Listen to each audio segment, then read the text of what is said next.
everyone, it's Rena Jadov here today, and I am super excited to have with us Susan Peirce Thompson, PhD, who is a New York Times bestselling author, an adjunct associate professor of the brain and cognitive sciences at University of Rochester, and an expert in the psychology of eating.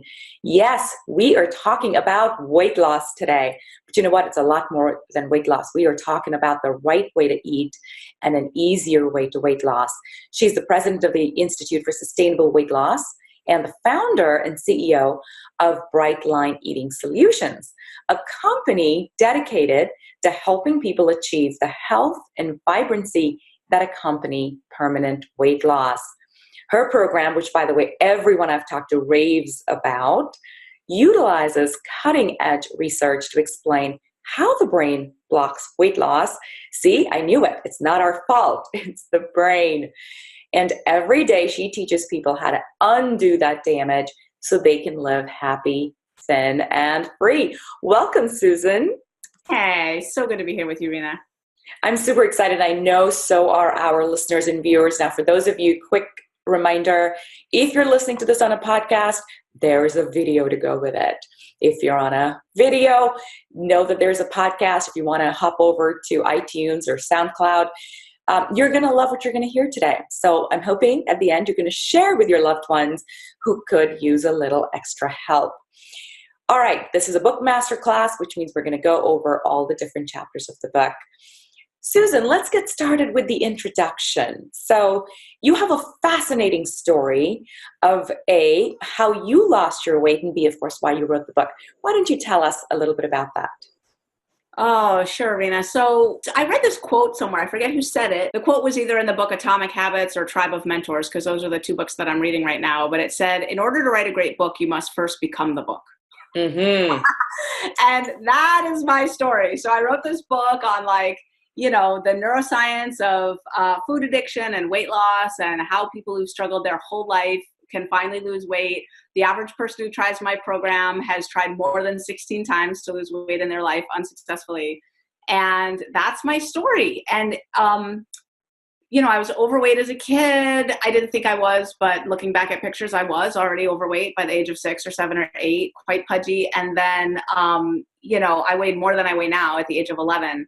And what happened for me was I started doing drugs as a teenager, partially to explore and partially to control my weight and my eating.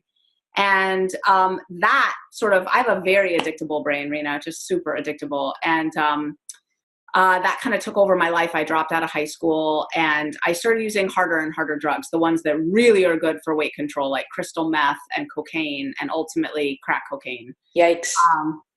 Yeah, super bad addiction. Dropped out of high school, at the end was spending most of my time in a crack house, didn't have a place to live, was a prostitute. And I got clean and sober at the age of 20.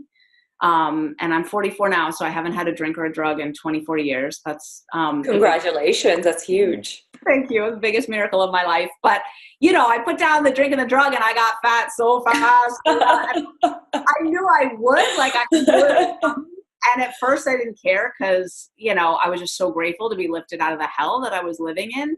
But within about 9 months, I cared. It was like, oh no, I forgot about this. I hate showing up to life in a body that feels so wrong. I hate it. It's just not me. Every extra pound on my body just feels like, I just want to scrape it off. I just don't want that weight on me.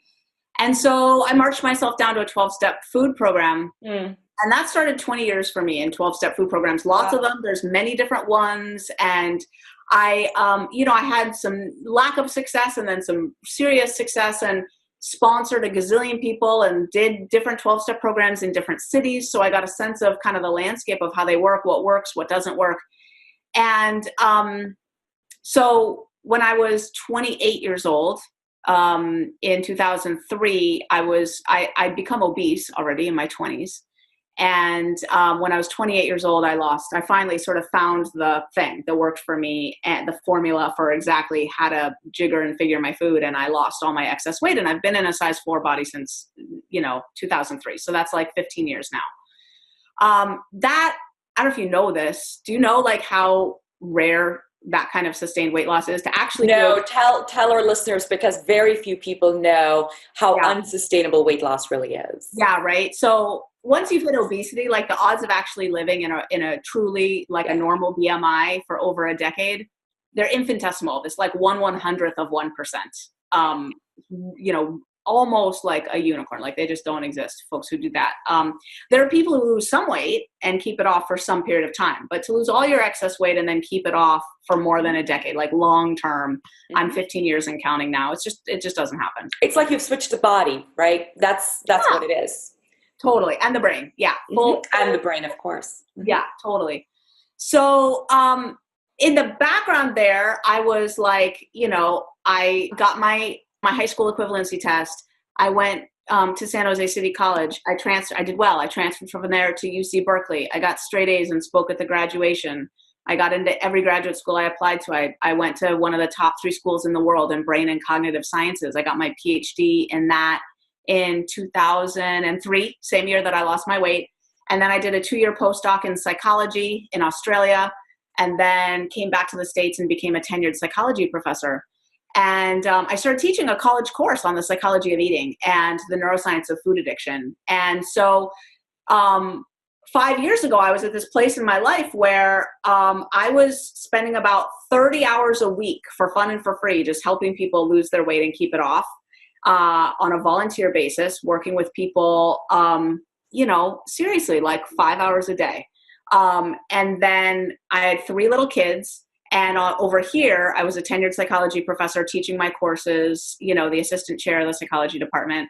And in my morning meditation arena, January 26th of 2014, the universe told me, like in language, to write a book called Bright Line Eating. Not even kidding.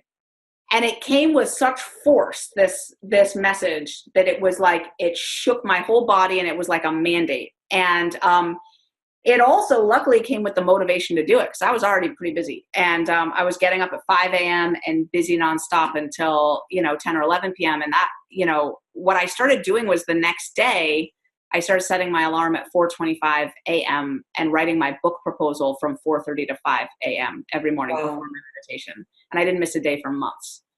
And the Bright Line Eating movement grew out of that. This is the book that the universe told me to write, Bright Line Eating. It's a New York Times bestseller. And, you know, now we've got like 1 million people in our movement, and, you know, from every country on planet Earth. And so that's basically the story. We're helping people lose weight and keep it off like no one has ever done in the history of the overweight and obesity issue.